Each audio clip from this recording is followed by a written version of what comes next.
your engineer today is Andrew. Now, the railroad that we're traveling over today was originally completed in August of 1859 by the East Tennessee and Georgia Railroad Company. The East Tennessee and Georgia, as built, connected Knoxville, Tennessee with Dalton, Georgia. The only way to go from Knoxville to Chattanooga by rail at that time was to go from Knoxville to Dalton via Nyota, Athens, and Cleveland, Tennessee, and Cohutta, Georgia, and then return to Chattanooga via Tunnel Hill and Ringgold on the Western and Atlantic Railroad. That changed in August of 1859, however, with the completion of the ET&G's Chattanooga extension, which branched off of their main line at Cleveland, Tennessee, running through McDonald and Ottawa to Chattanooga. Construction of the Chattanooga extension was funded and supervised by a major stockholder in the company, Colonel James A. Whiteside. In 1894, the Southern Railway took over ownership of this property, and in 1906, they upgraded the line by raising it up on a fill. They added a second track, and they also modernized the signal system. That still was not enough, however, to satisfy Southern Railway management, and in 1954, they abandoned this route that we're using today through the tunnel in favor of a new route built just to the north, which can be seen off to the left-hand side of our train, and it is still used today by Southern Railway successor, Norfolk Southern. Now, as we departed from Grand Junction, we are actually traveling in the wrong direction. To remedy that, we are going to turn the entire train around to face a westbound direction. To do so, we are going to use a track configuration known as a Y track, spelled W-Y-E. You can think of it like a giant three-point turn. We were sitting on the base leg of the Y.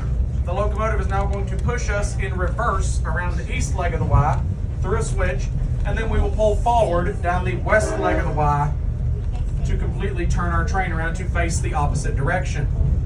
Now, compared to our turntable at East Chattanooga, where we will turn only the locomotive, the Y does take up a significantly larger amount of real estate. So as that old saying goes, give me 40 acres and I will turn this rig around.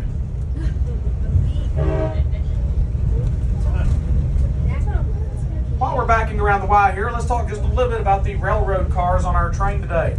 Cars 2 and 3 on the train today are the 907 and the 661. 907 being on the rear, 661 being in the middle.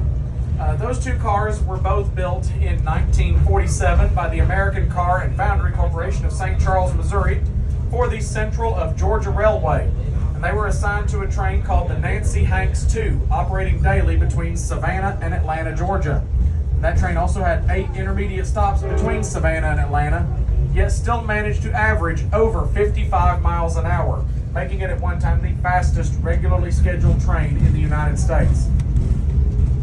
That train, the Nancy Hanks II, was named after the famous undefeated standard-bred racehorse, Nancy Hanks, which in turn was named for Nancy Hanks Lincoln, the mother of Abraham Lincoln.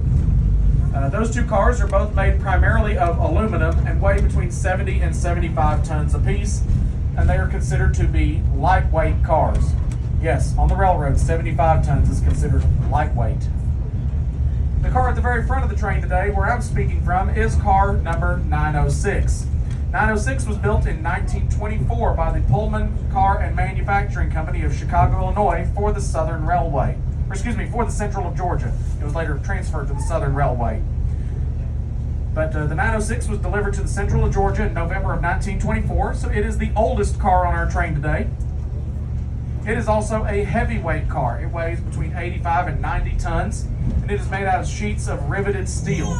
So it weighs a pound or two. Car 906 was used on trains such as the Seminole, the Dixie Flyer, the Flamingo, and the Man-O-War. The Man-O-War was the Columbus to Atlanta, Georgia counterpart of the Nancy Hanks II. One unique thing about 906 is one thing that this car is. It does have a little bit of a darker history because 906 is a segregated passenger car known as a Jim Crow car. And it still retains a central dividing wall in the middle that divides the car into 2 distinct halves. It is one of only 3 known examples of Jim Crow cars in the United States maintained in active service with this dividing partition intact. The other 2 being located at museums in Duluth, Georgia and Parrish, Florida, respectively.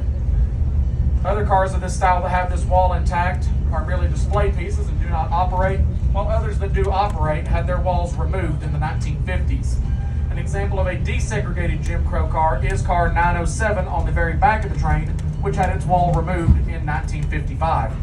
If you are in that car, you can look along the line of fluorescent lights above your windows and see a gap in that lighting towards the middle of the car where that wall once stood. Now, while this is a very unfortunate time in our nation's history, it is one that we must still preserve and learn from. And if you don't remember anything else you hear today at this Railroad Museum, I want you to remember that if you do not learn from or preserve your history, you are lost and doomed to repeat it. And that is why we keep this wall in place in car 906 today. Obviously, the car is no longer segregated, but we use it as a teaching and education tool to remind us of that past. We are now getting away from Grand Junction.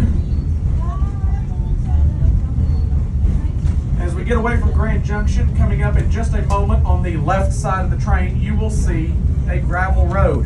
That gravel road is actually going to be the path of the original 1859 roadbed prior to the Southern Railway's relocation of it to where we are at today in 1906.